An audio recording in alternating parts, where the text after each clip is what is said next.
Author, speaker, and business expert Tim Christ is in the limelight today talking about how to move forward when there's so much uncertainty. Welcome, Tim. Thank you, Leslie, for the opportunity to join you. Okay, let's dive right into it. How do people grow given all of the unknowns right now? Well, I mean, this is really no different from anything else, right? I mean, we never know the future. We like to believe that, but this just, kind of shakes our core a little bit to help us recognize that we really don't ever know the future. So for me, it's just simply still understanding that most likely we're going to be living tomorrow, a month from now, a year from now, 5 years from now, 10 years from now, making plans, and then simply executing on trying to get those plans accomplished. And let's talk about going back to the beginning of the pandemic. A lot of people were frozen. I know I was paralyzed when it first came out. We had the lockdown here in Texas, but you saw an opportunity and you wrote a book. How did you have the focus to do that? Yeah, well, obviously, as all of us, our son came home from first grade, and so I became a teacher during the day, and of course, my wife took over my office, and so I got kicked out to the dining room table with him. So I'd helped him during the day, and then I would get a little bit of work done here and there. But in the evening, after he was gone to bed, I had some time to still, try to put some time into work. And so part of it was, well, this is a really good opportunity to put some additional thoughts on paper, get some additional information and content out there to hopefully that'll help folks and just move forward. And so I'm an action oriented, I'm a forward progression kind of guy, and so once I put the plan in place, I just executed on it. And so it took about 75, 80 days to get the book written. But it came together fairly quickly once you get started. And if you're, committed to walking down that road, I think for anybody that, follows that kind of disciplined lifestyle, it comes together pretty quickly.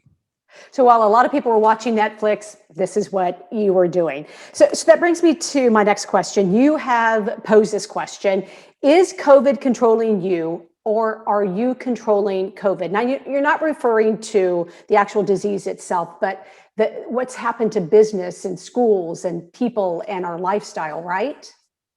Yeah, I mean, a lot of folks, both personally and professionally, really aren't very adapted to strategic planning. They go to work, they clock in, they clock out. Maybe they plan for a week down the road or a month down the road, but a lot of folks aren't planning the rest of their lives or their kids' graduation. I mean, my son is 7, so he'll graduate in 2031.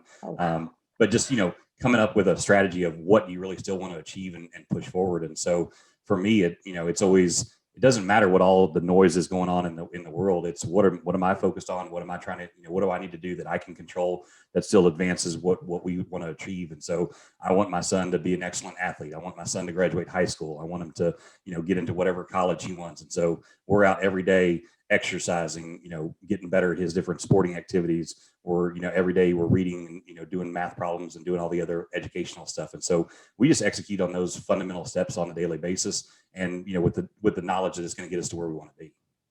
It sounds like you're definitely a great dad. So do you have a to-do list every day, or how do you stay so focused, or is it just about building routines?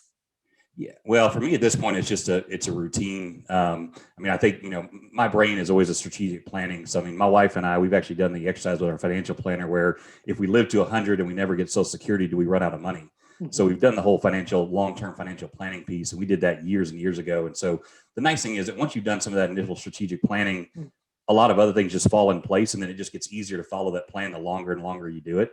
And on the business side, it's the exact same way. I mean, when we first put together strategic plans and operating budgets, 15 years ago, we weren't very accurate. But now after you do them for 4 or 5 or 6 years, then you get really, really good, and then your achievement of those gets gets even tighter. And so, for me now, it's a daily exercise, but it doesn't really even require almost any thought.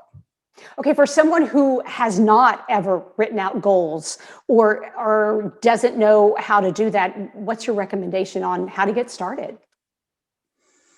Oh man, I would go and buy a few books on goal setting or personal development or things of that nature. But I mean, even simple stuff. Set yourself a goal that once a day you're going to go walk for a mile, and that you're and then you're going to up that to 1.5 miles in 2 weeks or in 3 weeks, and then up at another half mile. And as long as, again, what I say is going from normal to extraordinary really only requires 3 things: focus, education, and discipline. So if you can simply sit down and say, okay, what I need to focus on, what do I need to educate myself about that I don't already know today, and then have the discipline to actually follow through on it, you can absolutely live an extraordinary life, as long as you're willing to put in the work. Okay, I'm making a mental note of that formula for success. Now, during the pandemic and the last year of just unprecedented times, you've also gone through a lot of personal changes. And a lot of people just wanted to hunker down and stay the same. Why did you feel it was time to make those changes? Well, I think we're always, at least the way I'm built and the way I think is I always want to push forward, and I want to try to do better tomorrow than I did today.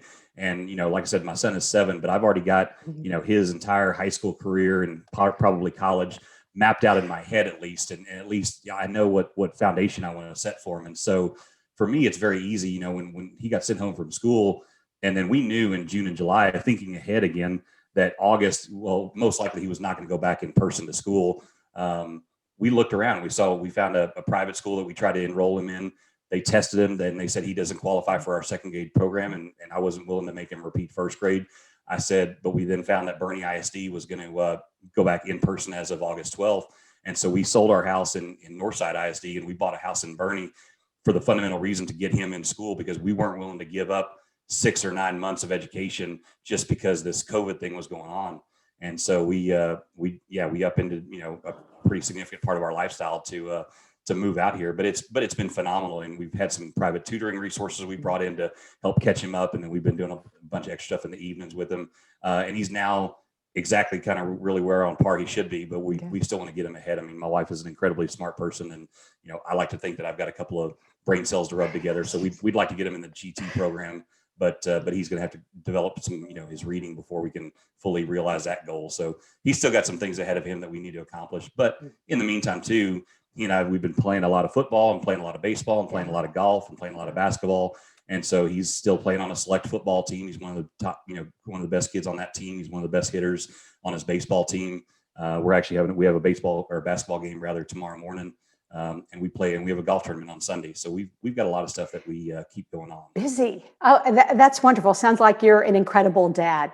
And of course, you're married to a wonderful woman who is a great mom there. Okay, let's talk about your advice that you have for anyone who maybe has lost their job, lost their hope, lost their confidence. How do they reboot, regroup, and get focused and take control?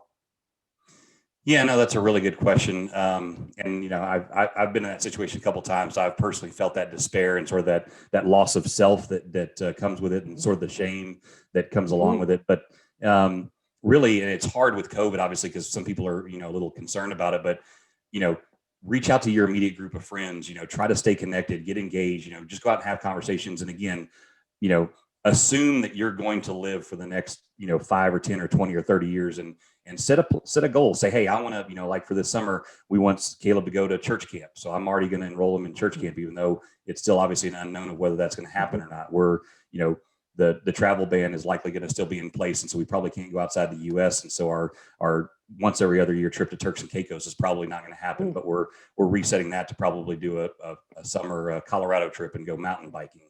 Ooh. And so go ahead and plan for some stuff to do, whether it's spring break is coming up in the short term, the summer is a little bit further away.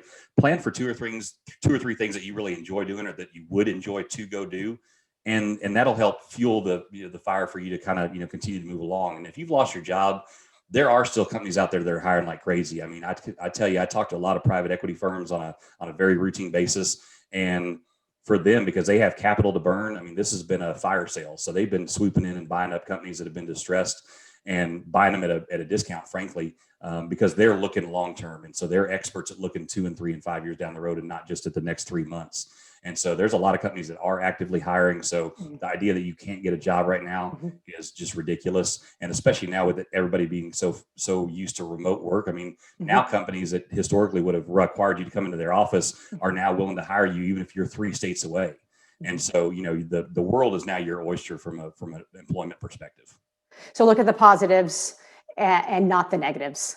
Try to, yeah. Okay, well, I've enjoyed talking with you, but I want to let everyone know about your books and where can people find them? They're both on Amazon.com. And also you're welcome to connect with me on LinkedIn, and I've got links to them there as well. Okay, fantastic. Thank you so much. Again, I've been talking with Tim Chris today on In the Limelight. Have a great day.